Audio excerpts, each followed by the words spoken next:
Assalamualaikum warahmatullahi wabarakatuh. Apa kabar teman-teman semuanya? Kembali lagi bersama saya Rahmawati Khairiyah, dosen FEB UIN Raden Mas Said Surakarta. Dalam kesempatan kali ini kita berjumpa kembali untuk mendiskusikan materi mengenai manajemen sumber daya manusia. Dalam kali ini kita masuk ke dalam subbab keselamatan dan kesehatan kerja. Apa saja sih yang akan kita pelajari dalam keselamatan dan kesehatan kerja? Ada beberapa ruang lingkup yang berada di K3. Di antaranya adalah pengertian K3, yang kedua tujuan K3, yang ketiga adalah resiko yang dihadapi, yang keempat faktor yang mempengaruhi keselamatan dan kesehatan kerja, kemudian ada syarat-syarat keselamatan kerja, dan yang terakhir adalah cara mengurangi kecelakaan kerja. Oke, yang pertama kita akan membahas tentang pengertian K3. Apa sih pengertiannya? Keselamatan kerja merupakan aktivitas perlindungan karyawan secara menyeluruh. Artinya, perusahaan atau organisasi berusaha untuk menjaga jangan sampai ada karyawannya yang mendapat suatu kecelakaan pada saat dia menjalankan aktivitas bekerjanya. Kemudian, kesehatan kerja adalah upaya untuk menjaga agar karyawan tetap sehat selama dia melaksanakan aktivitas bekerja. Artinya, jangan sampai kondisi lingkungan kerja yang berada di perusahaan atau organisasi tersebut akan membuat karyawan tidak sehat ataupun sakit. Kesehatan dan keselamatan kerja ini merupakan salah satu cara untuk memberikan perlindungan kepada karyawannya. Pemberian perlindungan dilaksanakan sesuai dengan peraturan perundang-undangan yang berlaku. Dalam hal ini, diperlukan rasa tanggung jawab dari pihak perusahaan atau organisasi. Karena bagaimanapun juga karyawan itu adalah aset perusahaan yang harus dilindungi hak-haknya, terutama dalam hal keselamatan dan kesehatan kerja. Kemudian, ada beberapa komponen penjamin keselamatan kerja. Di antaranya adalah pertama, tersedianya peralatan kerja yang memadai. Perusahaan harus menyediakan peralatan kerja yang disesuaikan dengan jenis perusahaan tersebut. Yang kedua, ada perawatan peralatan kerja secara terus-menerus. Peralatan kerja harus selalu digunakan pada saatnya bekerja atau berada di ruangan tertentu. Juga tidak boleh digunakan dalam waktu bekerja 24 jam terus-menerus dan tidak diberi istirahat sama sekali. Kemudian yang ketiga ada kepatuhan karyawan. Setiap karyawan atau yang terlibat, baik langsung maupun tidak langsung dengan pekerjaan atau di lokasi kerja, wajib mematuhi tentang aturan-aturan keselamatan kerja yang telah ditetapkan oleh perusahaan dan organisasi. Yang keempat, ada prosedur kerja. Jadi, karyawan harus mematuhi prosedur-prosedur kerja yang telah ditetapkan sebelumnya. Yang kelima, ada petunjuk kerja di setiap lokasi.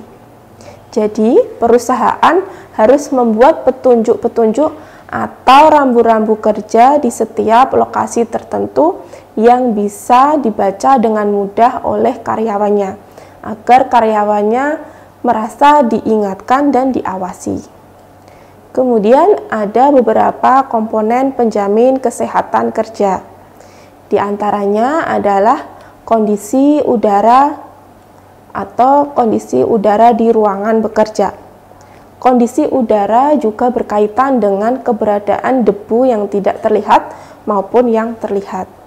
Hal ini penting guna menjaga kesehatan karyawan, baik dari segi suhu badan, mata, hidung, dan lain-lainnya. Kemudian ada ventilasi ruangan. Adanya alat untuk menjaga sirkulasi udara di dalam suatu ruangan juga sangat penting. Kemudian yang ketiga, adanya kebisingan. Artinya, untuk ruangan tertentu yang menggunakan mesin yang memiliki suara keras dan menyebabkan kebisingan, maka diperlukan alat sebagai peredam suara untuk mengatasinya, agar nantinya para karyawannya tidak mengalami gangguan pendengaran. Kemudian yang keempat ada penerangan atau cahaya. Jadi setiap ruangan harus memiliki penerangan yang cukup, sehingga tidak mengganggu pekerjaan dan menjaga kesehatan mata para karyawan. Yang kelima adalah tersedianya pembuangan kotoran limbah. Perusahaan harus menyediakan pembuangan bak air atau udara sehingga tidak mengganggu kesehatan karyawannya, termasuk juga tidak mengganggu kesehatan para warga di sekitar perusahaan. Kemudian kita masuk dalam tujuan keselamatan dan kesehatan kerja. Ada beberapa tujuan diadakannya program K3 ini. Di antaranya adalah yang pertama, membuat karyawan merasa aman.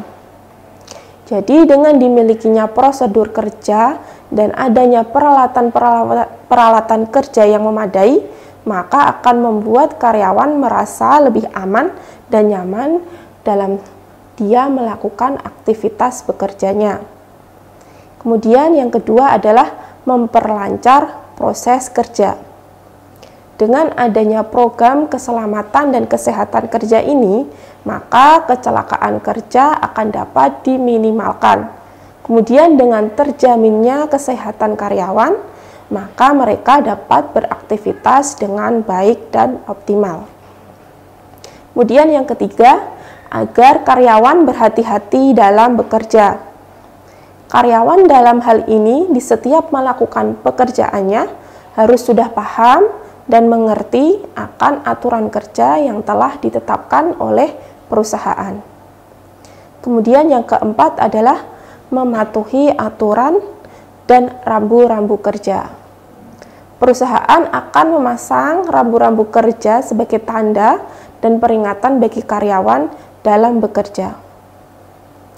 Yang kelima, tidak mengganggu proses kerja. Jadi dengan adanya program K3 ini diharapkan tindakan karyawan tidak mengganggu aktivitas kerja antar karyawan yang lainnya. Kemudian yang keenam yaitu menekan biaya. Jadi perusahaan berupaya untuk menekan biaya dengan adanya program keselamatan dan kesehatan kerja ini, sehingga menghindarkan dari kecelakaan kerja karyawannya. Kalau karyawan terhindar dari kecelakaan kerja, otomatis perusahaan juga akan meminimalkan dana yang dialokasikan untuk bertanggung jawab pada karyawan yang mengalami kecelakaan kerja. Kemudian yang selanjutnya adalah menghindari kecelakaan kerja. Jadi kepatuhan karyawan dalam melaksanakan keselamatan dan kesehatan kerja ini akan menghindarkan mereka dari adanya kecelakaan kerja. Kemudian yang kedelapan adalah menghindari tuntutan pihak tertentu. Artinya, jika terjadi kecelakaan kerja, maka pihak yang akan diminta pertanggungjawaban itu adalah perusahaan. Kemudian yang selanjutnya adalah faktor-faktor yang mempengaruhi keselamatan kerja. Ada beberapa faktor yang mempengaruhi keselamatan kerja. Di antaranya, yang pertama adalah kelengkapan peralatan kerja. Jadi, semakin lengkap peralatan keselamatan kerja yang dimiliki oleh perusahaan, maka keselamatan kerja akan semakin terjamin.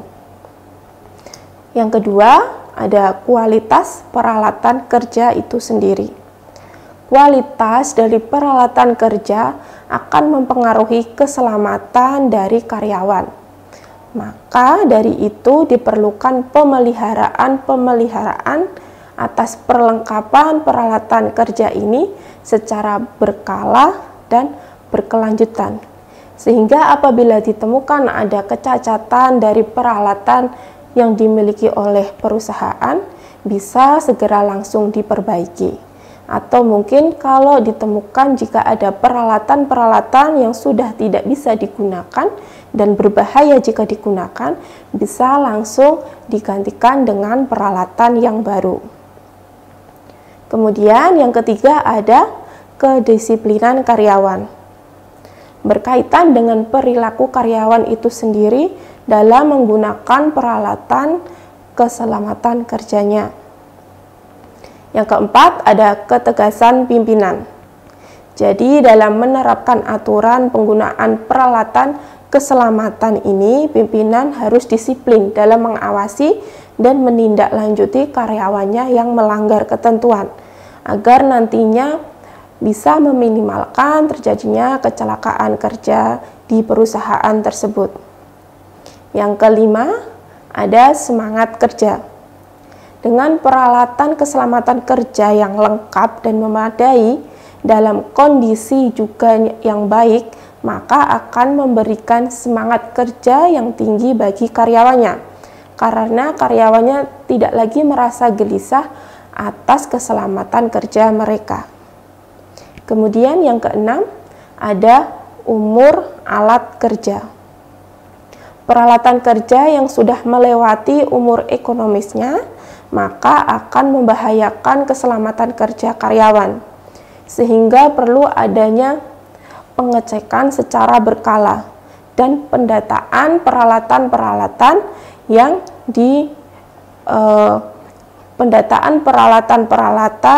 yang dilakukan bagian pengadaan. Nah, kita masuk pada faktor-faktor yang mempengaruhi kesehatan kerja. Yang pertama adalah udara.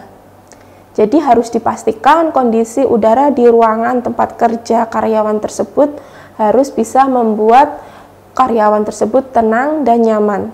Misalnya di dalam ruangan tertutup, maka perlu diberi pendingin ruangan yang cukup agar sirkulasi udara di dalam ruangan tersebut dapat berganti. Yang kedua ada cahaya. Pada ruangan yang terlalu gelap atau kurang cahaya, maka akan dapat merusak kesehatan mata para karyawan. Begitu pula jika terlalu banyak cahaya. Yang ketiga ada kebisingan. Jadi ruang kerja yang terlalu berisik atau bising akan mempengaruhi kualitas pendengaran bagi karyawan. Yang keempat ada aroma yang berbau. Jadi aroma yang dikeluarkan dari zat-zat tertentu yang membahayakan, misalnya zat kimia yang akan mempengaruhi kesehatan dari karyawan. Yang kelima ada layout ruangan. Jadi tata letak ruangan juga sangat mempengaruhi kesehatan karyawan. Misalnya tata letak kursi, meja, dan penempatan pembuangan limbah ataupun sampah. Kita masuk pada syarat keselamatan kerja yang telah diatur pada Undang-Undang Nomor 1 Tahun 1970. Di antaranya adalah harus dapat mencegah dan mengurangi kecelakaan kerja. Kemudian harus mencegah dan mengurangi dan memadamkan kebakaran. Kemudian ada mencegah dan mengurangi bahaya peledakan. Ada juga memberi kesempatan atau jalan menyelamatkan diri pada waktu kebakaran atau kejadian lainnya yang berbahaya.